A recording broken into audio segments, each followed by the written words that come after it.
Good evening.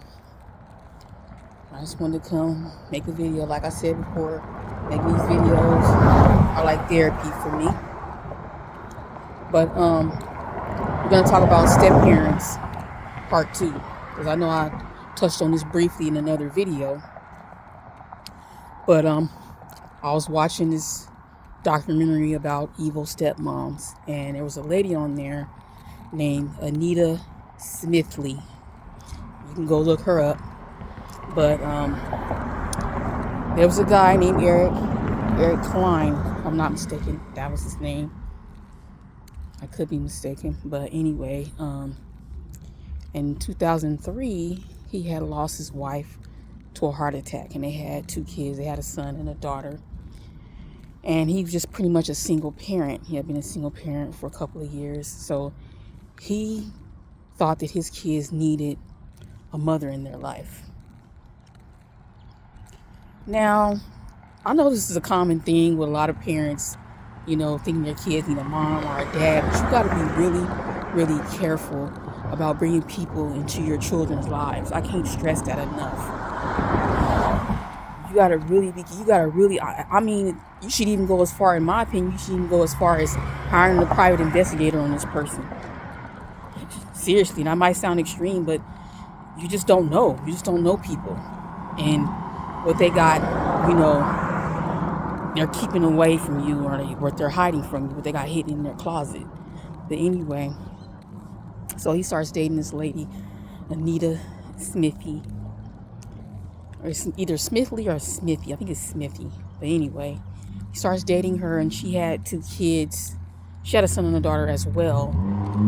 I guess she was sharing. She was had split custody, I think it was, with her ex-husband. But anyway, so yeah, he starts dating this woman, and everything was good at first, as always. She was really nice to his kids. They were trying to do the whole blended family thing. So after a few years, they decided to move in together, with her kids and his kids, and get married. So they do that. They, move in, they get married, I think in 2007. Now, at first, she was nice to his children. She, would take them places, take them shopping, hugs, kisses, But after a while, she started showing her true colors. She became violent with their father. She stopped taking them shopping. Her son was 4 years older than his son, and her son would literally abuse his son. And I mean, to a point, his daughter was telling a story one time how her little brother was pinned to the ground, and Anita's son put a pillow over his face. And by the time she got him off of her brother, he was blue. His whole face was blue. So he almost died, and Anita did nothing about it. And so this went on for about 3 years, his kids started having a lot of anxiety from being in the same roof with her and her two kids. And then finally one night, she accused their father of hitting her.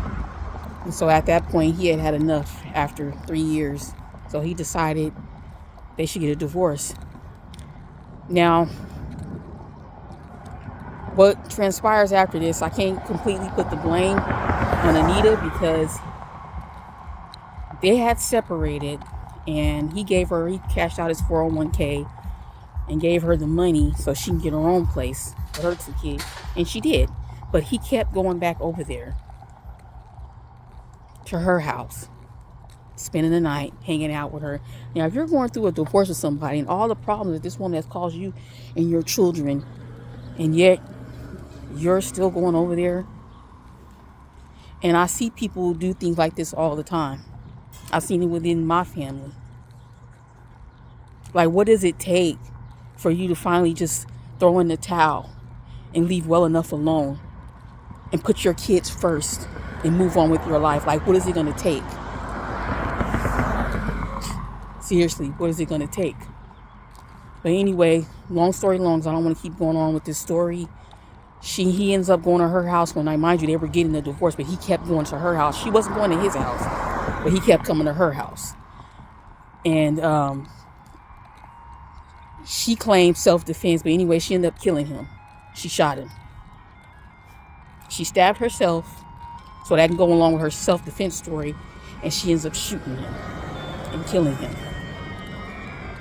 Originally, she got sentenced to 40 years, but they granted her a new trial in, I think it was 2020 or 2021. So she got a new trial, and she ended up only serving 6.5 years and getting 10 years parole. So she's out right now. She's been free since 2021, May of 2021. And that's a big slap in the face to his 2 kids. But like I said, and this is not me blaming him. Once again, I'm not victim blaming. But if he would have just, in my opinion, left well enough alone and just left her alone and stopped going around her and distanced himself from her, even maybe he should even got a restraining order. Maybe he'd still be here for his 2 children. Like I said, he was coming to her house. She wasn't coming to his. Still messing with her. Still being involved with her. Like, why do you guys always put your spouses before your children? I don't get it. Do you not think about how they feel? Do you not ever think about them and how this might affect them in the long run, all the way into adulthood? Like, I don't get it. I really don't. But anyway, and I'm going to touch on another story. This is a story that I know personally. Okay, I knew a girl. For the sake of the story, we're going to call her Kathy. Her name is similar to that, but for sake of the story, we're going to call her Kathy. I knew her. We weren't, friends or anything like that. I knew of her. Just put it like that. But yeah, it was a girl that I knew named Kathy. And she had got with this guy. And she had a couple of kids herself. She had I think she had 2 daughters and a son. And her son and this guy did not get along, and she knew that. She knew that her son did not like this guy, and the guy couldn't stand her son either. But yet, because again, men and women do what they want. They don't consider the feelings of the children. They don't consider anything but themselves when they get into relationships. I don't know why that is, even now in 2026. But anyway, they, did not get along at all. But she, kept going on with the relationship because she really wanted to be with this guy. It didn't matter how her son felt and the fact that they really did not get along. But anyway, she left one day. I don't know where she went, and she left him at home with her kids, knowing the situation. Okay? And that man ended up killing her son. He ended up killing this boy. Yes. True story. He drowned him. He beat him to a pulp. He drowned him. He handcuffed him. He burned him. He did everything you could think of to this child. I mean, everything you could think of. And then, believe it or not, he called the police on himself and told them what he did and why he did it. Yeah. I saw her shortly after this happened. And I was a teenager at this time when this situation happened, when this incident happened. And I was just looking at her with just disgust, because nothing had changed. She was still chasing men. She's still the same way. Just didn't care. If you want to be in that situation, don't bring kids into it. Don't bring kids into an environment like that.